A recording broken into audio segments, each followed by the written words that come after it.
Qual o seu nome, local de nascimento e data de nascimento?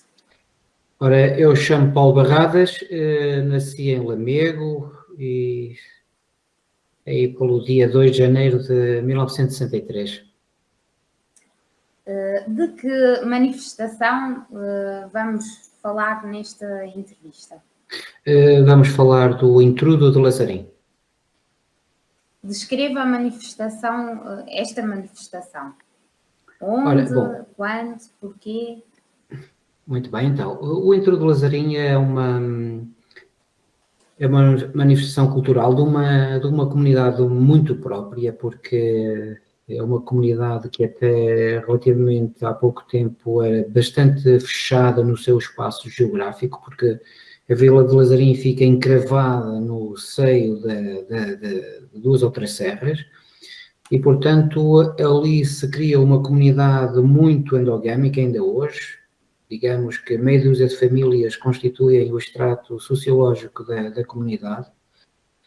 E, portanto, este caldo societário proporcionou em Lazarim também a formatação de um certo extrato e de uma certa maneira de fazer cultura popular.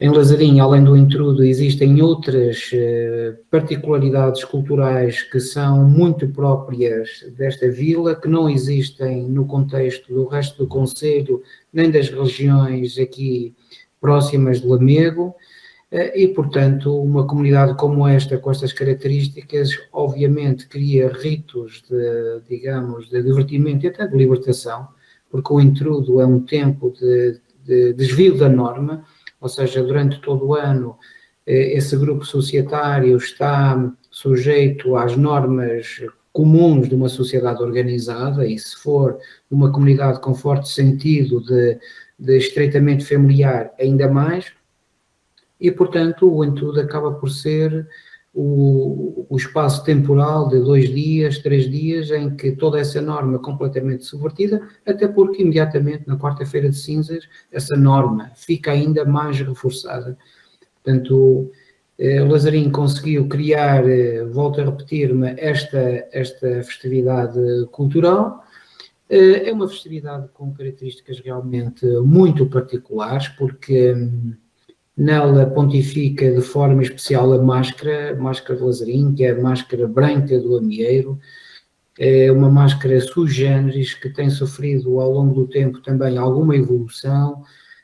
Nós podemos hoje identificar algumas etapas da máscara de Lazarim, uma máscara em que ela realmente é apenas um objeto simples, feito de madeira, e não só de madeira, porque as máscaras de Lazarim hoje muito identificadas com a madeira, mas em tempos eram de outras matérias, eram de peles de coelho, ou sei lá, eram de rendas, enfim, tudo aquilo que servisse muitas vezes para cobrir a cara com algum conforto. E portanto, a máscara, entretanto, padronizou-se na madeira, porque tem que se dizer, Lazarim é uma terra de gente que trabalha a madeira, quer dizer, nós temos muitos carpinteiros, muitos tanoeiros, temos artífices que agora já não, mas antigamente faziam altares, inclusivamente para as igrejas, portanto é toda soqueiros, portanto tudo gente que trabalha muito a madeira e, portanto, muito naturalmente no intrudo alguém pede ao tio não sei quantos, olha, faça-me aí uma máscara ou faça-me qualquer coisa. Bom, no início seriam 2 buracos ou 3 buracos para os olhos e para a boca e, entretanto, a máscara foi evoluindo. Nós temos testemunhos de pessoas que com mais de 90 anos se recordam de ver nas lojas do avô realmente uma máscara muito primitiva lá no canto do lagar, e mesmo as máscaras mais antigas que temos da coleção da antiga Casa do Povo são realmente máscaras simples, muito antropomórficas ainda, com o rosto humano muito bem marcado, com também máscaras zoomórficas, imitando animais, e a sua estética e também o seu cano foi evoluindo muito, tanto mais que aquilo que antigamente era permitido com sentido, ou seja, por exemplo, a pintura das máscaras, hoje não há mais com sentido. Nós temos o caso singular de uma máscara que hoje é talvez das máscaras mais icónicas do intrudo de Lazarim, que é uma máscara do senhor Afonso Castro, pintada um diabo, pintado de vermelho como convém ao diabo, e preto, mas que em concurso foi desclassificado, porque a ideia das máscaras era não serem pintadas. Curiosamente, lá está. A máscara mais icónica do Lazarim é uma máscara pintada. Não sabemos se um dia qualquer também, qualquer artesão não volta outra vez a pintar as máscaras. Vamos ver. Mas estava eu a dizer, não me querendo perder, que realmente o lado mais particular, a característica mais particular do intrudo Lazarim são realmente as máscaras de amieiro. São feitas pelos artesãos que no início ou em meados de novembro, inícios de dezembro, vão cortar o amieiro e, portanto, depois dessa época até ao intrudo, março, fevereiro, março, fazem realmente as máscaras que se mantêm em segredo nas suas oficinas até o dia terça-feira gorda, e realmente esse é o espanto, é realmente ver a multidão na terça-feira à espera das máscaras novas que vão sair no cortejo. É claro que essas máscaras têm todo um contexto riquíssimo nas pessoas que as levam, porque no seu traje mais rico e tradicional, estamos a falar de caretos, portanto, alguém que leva uma máscara e que tem um traje, em Lazarim chama-se de farda, não traje, farda, que dizem eu que nos seus elementos mais ricos acaba por ser, digamos, o aproveitamento daquilo que a natureza, parecendo desperdiçar, os lazarinenses aproveitam para se enfeitar. Estou a falar, sei lá, de giestas, de canas, de caroços de milho, de bugalhas, de castanhas, de noz, cascas de noz, enfim, tudo serve para decorar as fardas dos caretos. Portanto, o dia terça-feira, este que é o dia forte, a esse desfile das máscaras no contexto do seu careto. Também há depois outros caretos com os trajes mais leves e mais ligeiros que lhes permitem uma mobilidade maior para aquelas brincadeiras do diabrete, não tanto porque as máscaras de Lazarim, nomeadamente o diabo, que conquistou talvez a supremacia das máscaras, não é o diabo ligado ao mal, não é a luta do bem e do mal, é mais o diabo diabrete, que faz as partidas, que se mete com as raparigas solteiras, que, enfim, tenta fazer uma graça com a criança, enfim. De modo que então, estava a dizer, na terça-feira dá-se esse cortejo, mas não é apenas isso. Talvez ainda, digamos, ainda muito mais para trás desse tempo em que os lazarinenses se vestiam de caretos com as suas máscaras, temos também a considerar os testamentos, que são, digamos, uma representação daquilo que é uma espécie de guerrilha cega, surda, mas que naquele dia tem voz, entre os jovens solteiros, eles e elas, os jovens solteiros de Lazarim. O testamento, portanto, acaba por ser uma espécie de ditos de mal dizer, em que elas e eles se distribuem mutuamente as partes de um burro. E claro está, não há como esconder a quem se distribuem essas partes do burro. É a rapariga com o nome tal, que está bem identificada, ao rapaz com o nome tal, que está bem identificado, e claro, mercê das suas virtudes ou dos defeitos que foram perceptíveis durante o ano, assim leva uma parte do burro mais simpática, ou outra, enfim, um bocadinho mais esquisita, mais fora, enfim, daquelas que ninguém gostaria de levar para casa. No final dos testamentos, que são realmente ditos então por rapazes solteiros, que também se fazem acompanhar pelo compadre e pela comadre. Compadre e comadre são a representação, aí sim, do sexo masculino e do sexo feminino, que no final dessa leitura dos testamentos são, digamos, rebentados na praça pública através de um sistema de pirotecnia, e é realmente um momento bastante efusivo. Nesse dia também tem lugar o concurso das máscaras. Falamos aqui do concurso das máscaras porque, em boa verdade, foi esta ideia de lançar um concurso de máscaras que fez reavivar muito daquilo que são as máscaras de Lazarim. Ou seja, o então Presidente da Junta, o Sr. Amândio Rua, tendo percebido que as máscaras de Lazarim estavam, digamos, num estado muito estagnado, resolveu fazer um concurso de máscaras. E em boa hora, porque os artesãos para ganharem o concurso, realmente aprimoraram-se muito. É de facto notório, e aqui estamos numa outra fase já, daquelas que eu disse das máscaras de Lazarim, é a segunda fase, diríamos, em que realmente se nota um trabalho propositado por parte dos artesãos para poderem apresentar as suas máscaras a concurso. E ainda que não ganhem o concurso, não deixa de ser interessante essa vontade que eles têm de mostrar o seu trabalho para aquela multidão que naquele dia está em Lazarim. Portanto, esse concurso foi uma ideia muito interessante. Finalmente, e querendo acabar como comecei, sobre as máscaras de Lazarim, hoje em dia já temos uma terceira fase das máscaras de Lazarim, que é aquela fase em que elas realmente se tornam notáveis enquanto bem cultural, não é? E portanto, como vestígio dessa cultura imaterial que os artesãos carregam consigo, que é o trabalhar da madeira, e, portanto, essa terceira fase em que esse bem cultural já é um bem cultural procurado, quer pelos antropólogos, quer pelos etnólogos, quer mesmo pelos colecionadores de máscaras, pelos galeristas, enfim, portanto, em que a máscara se torna mais não digo principalmente, mas num produto comerciável, sendo certo que há muitos artesãos que fazem questão de não as vender sem que elas saiam no cortejo, mas essa não é uma regra para todos os artesãos.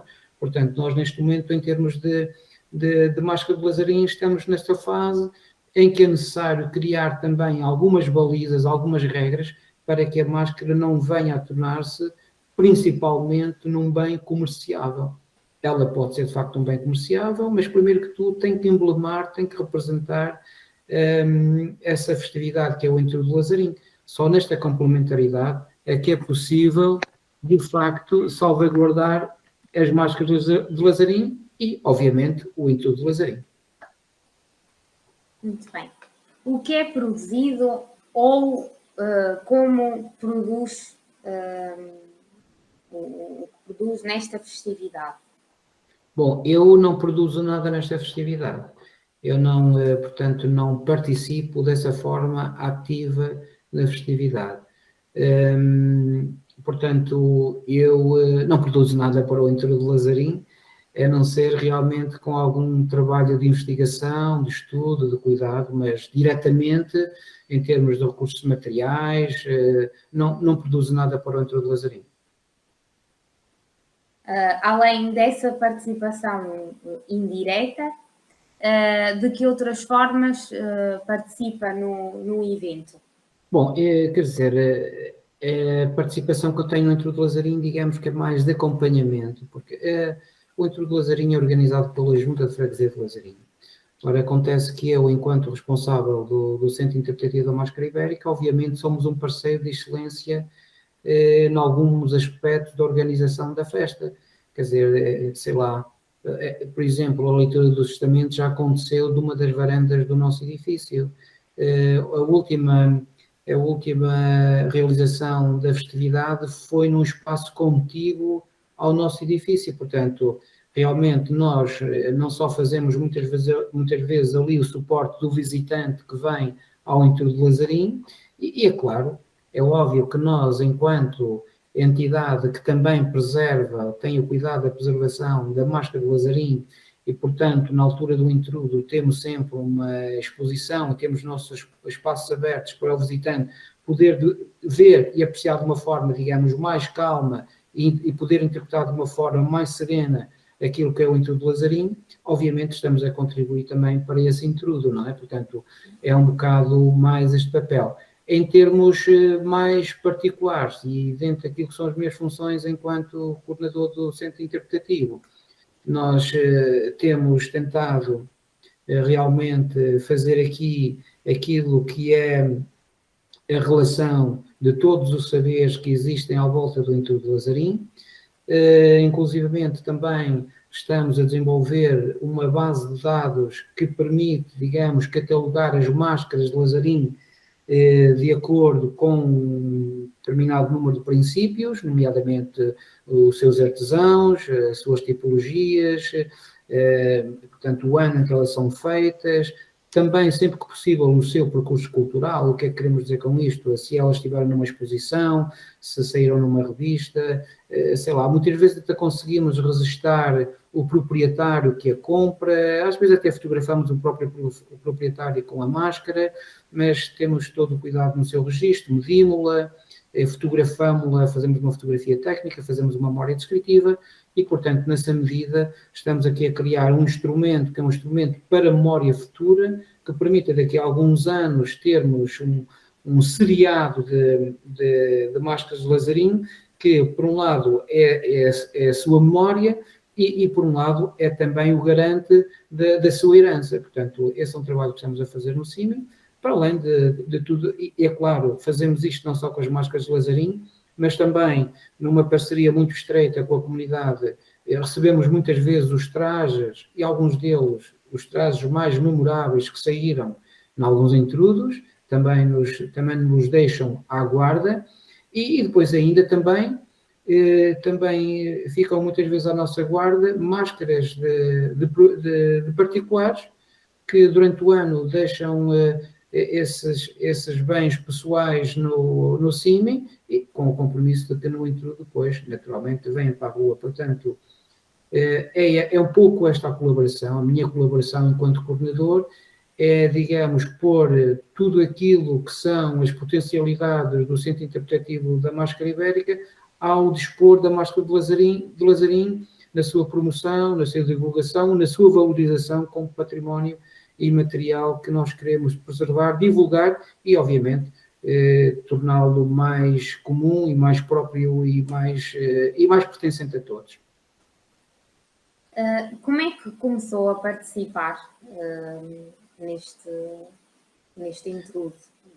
Bom, eu não tenho uma participação ativa, como disse, mas lembro-me que, enfim, eu, de certa forma, com estas funções que agora desempenho, foi um pouco regressar a casa, porque os meus ascendentes do lado materno são de Lazarim. E, portanto, eu próprio, quando era miúdo, ia algumas temporadas para o Lazarim, e em algumas delas tive a oportunidade de ver um intrudo ainda bastante diferente daquele que é hoje, não é? Mas na sua essência é o mesmo. Portanto, era menino quando me lembro dessas brincadeiras do intrudo de Lazarim. É claro que, entretanto, por motivos de ordem pessoal, vi-me um pouco mais afastado da festividade. Ao longo destes anos ia de vez em quando a Lazarim ver o intrudo. Hoje em dia, mercê das funções que exerço atualmente, é claro, acompanho muito o intrudo de Lazarim, na medida do possível. Estou sempre também em Lazarim quando é o intrudo. Qual é a importância desta manifestação na sua vida? Bom, digamos que esta manifestação tem uma importância relativa para mim, ou seja, é claro que eu neste momento estou muito mais próximo desta festividade, entendo-a muito melhor, digamos que comungo-a muito melhor, interpreto muito melhor os seus intervenientes, percebo melhor os seus momentos. Eu próprio também já tive vontade de sair de careta, enfim, malograda pandemia, mas digamos que o interesse, a importância que ela tem neste momento, para mim, é um interesse muito temporário, na medida em que, é claro, que um dia que eu me afaste do centro interpretativo, obviamente, os meus interesses, mesmo os académicos, não passam por esta área do saber e portanto, digamos que o intrudo de Lazarim marcará sempre um período muito interessante da minha vida, digamos, enquanto responsável do CIMI. Enfim, mais tarde, com certeza, enfim, a vida há de me levar para outros lados e, portanto, é uma importância que é relativa na minha vida. Hoje, neste momento, é muito importante por causa das funções que exerço no CIMI. Qual é a importância desta tradição para a sua localidade? Bom, eu creio que realmente o intrudo de Lazarim é muito importante para a Vila de Lazarim. E creio mesmo, inclusivamente, que essa questão da importância e daquilo que ele... Bom, o intrudo de Lazarim significa, obviamente, muito para a Vila de Lazarim. E nós temos aqui duas perspectivas. Aquilo que ele é para a comunidade neste momento, ou seja, uma comunidade que se organiza durante grande parte do ano para estes dias e, portanto, nessa perspectiva, a festividade é muito importante, porque os lazarinenses, ao prepararem essa festa, seja para todas as atividades de domingo, seja para todas as atividades de terça-feira, portanto, movimentam-se enquanto comunidade, não é? E nessa movimentação há papéis que são distribuídos quer pelas pessoas que organizam, digamos, os cortejos de domingo, são distribuídos pelas pessoas que fazem as iguarias, os caldos de farinha, as feijoadas, que eu não falei há um bocadinho, mas realmente na terça-feira, também no final, todos os forasteiros são convidados a comer as feijoadas e os caldos de farinha.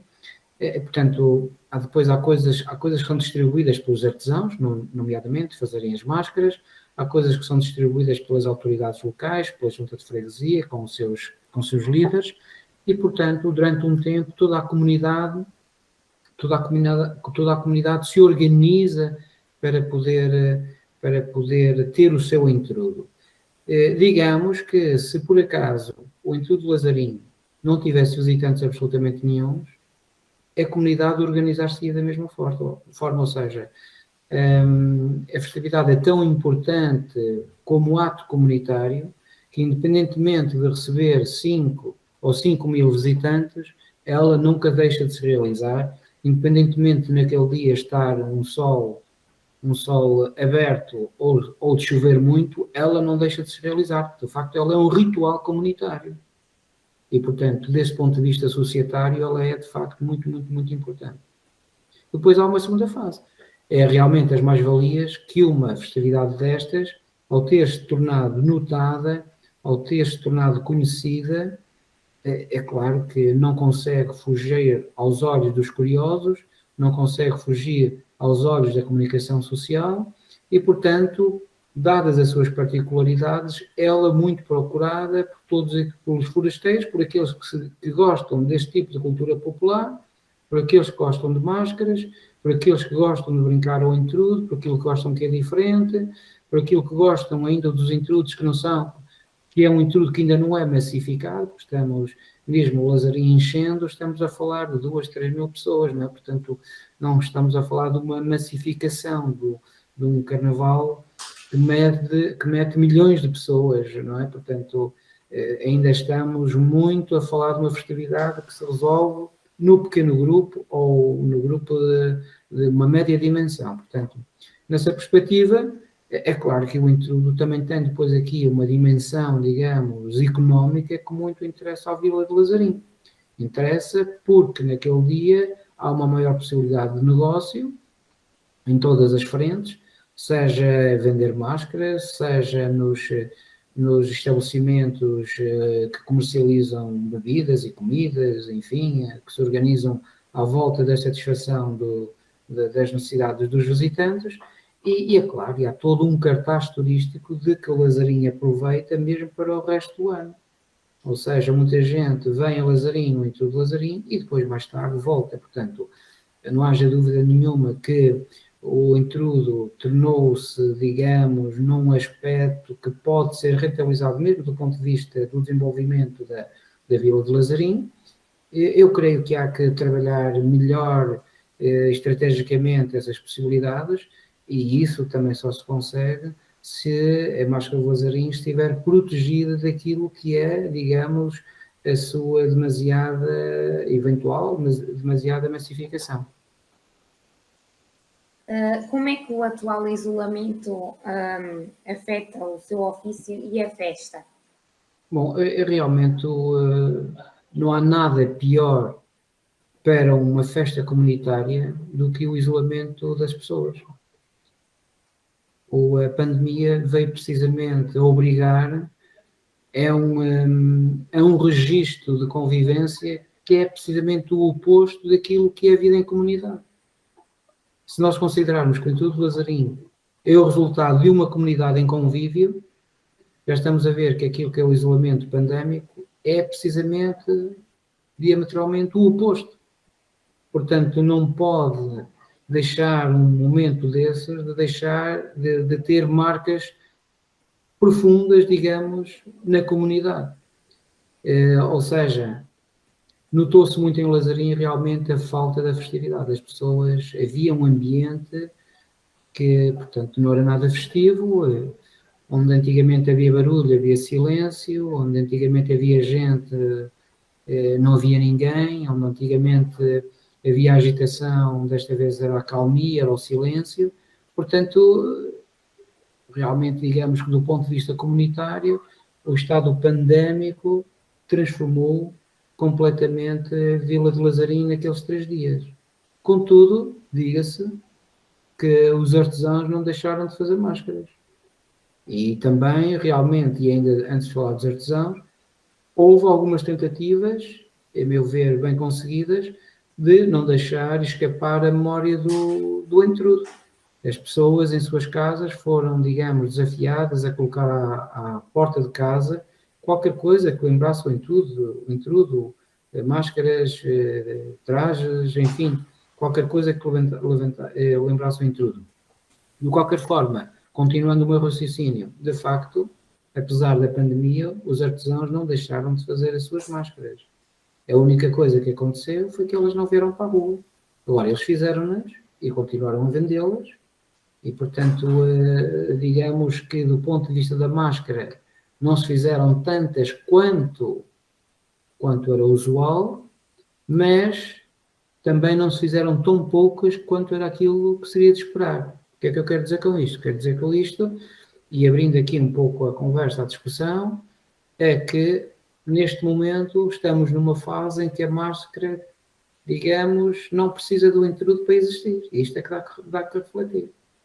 Ou seja, quando os artesãos fazem as máscaras para o intrudo, para saírem no intrudo e depois as vendem, afinal de contas, digamos que a máscara, enquanto bem cultural, pode perfeitamente subsistir sem o seu intrudo.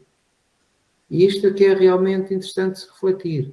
Como é que um elemento de uma determinada festividade se torna de tal forma preponderante que praticamente se isola da sua própria festividade. Eu, por exemplo, não via nada com maus olhos que num momento tão fatal como o estado pandémico, que tivesse havido um acordo entre os artesãos de não fazerem máscaras. E isso realmente é que tinha marcado a diferença. É claro que a maior parte deles fizeram máscaras e houve um movimento contrário a este que eu aqui estou a aduzir. Porquê? Porque quem comprou as máscaras do ano 2020 comprou as máscaras do ano pandémico. Ou seja, comprou as máscaras do ano em que não houve intrudo.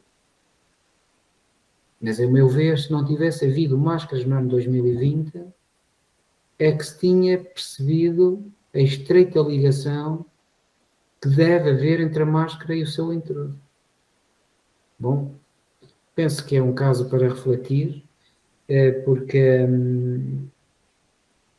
digamos que a máscara, neste momento, querendo-me repetir, caminha muito já fora da dependência daquilo que a criou, ou seja, o intrudo.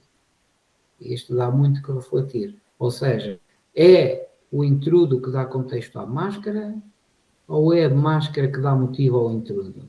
Bom, eu penso que isto tem muito que se diga. E este isolamento fê-lo rever o papel que esta festividade tem na sociedade?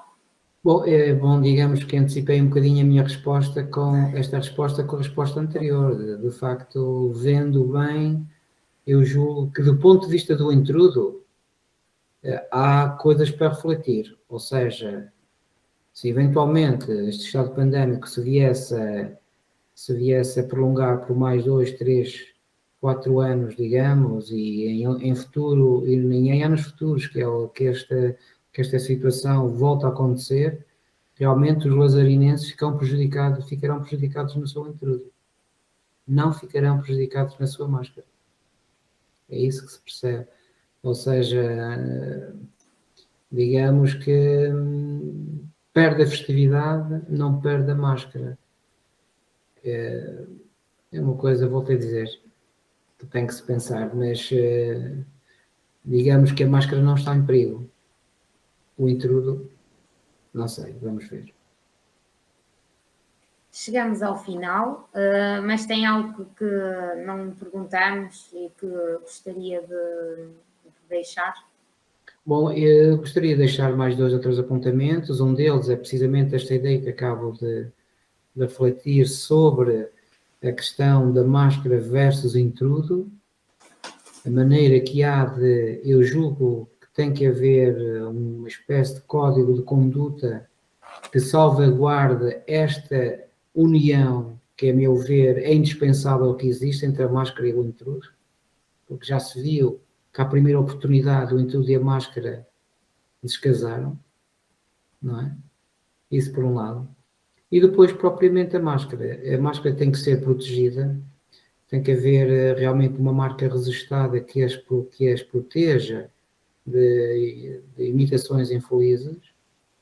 E ainda, e querendo terminar, eu penso que os lazarinenses, os artesãos, mas a comunidade no seu conjunto, tem que pensar muito na perspectiva da máscara, mas uma máscara sustentável, que não agrida a natureza.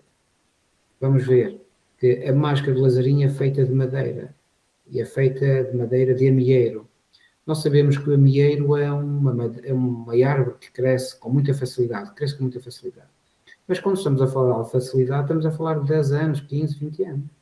Ora, em 10 anos, 15, 20 anos, fazem-se muitas centenas de máscaras. Portanto, das duas uma, os lazarinenses tomam consciência de que para terem máscaras têm também que preservar a natureza. Eu creio que será um gosto, será um prazer, será uma honra os lazarinenses dizerem que têm uma máscara sustentável, que não agride a natureza, do que eventualmente termos um dia qualquer coisa em que tenhamos que escolher no ano 2000 e não sei quanto, entre fazer as últimas máscaras, porque se cortarmos aqueles amieiros, já só temos que esperar mais 20 anos para haver máscaras. Portanto, e para não chegar a esse limite, eu julgo que é necessário conversar e ter essa consciência cedo. Hoje em dia, ainda há muitos amieiros, dá a impressão que temos muito tempo para pensar isso. Mas eu creio que não, porque o futuro é já amanhã. E, portanto, se considerarmos que realmente cada ano se fazem mais máscaras e a máscara não está ameaçada porque não há menos artesãos, há mais artesãos, e nós temos em Lazarinho a consciência que a máscara vai continuar. Nós temos jovens artesãos e temos ainda miúdos lazarinenses que querem começar a fazer as suas máscaras. Portanto, a máscara não está ameaçada. O que está ameaçado é a matéria se não tivermos cuidado com ela.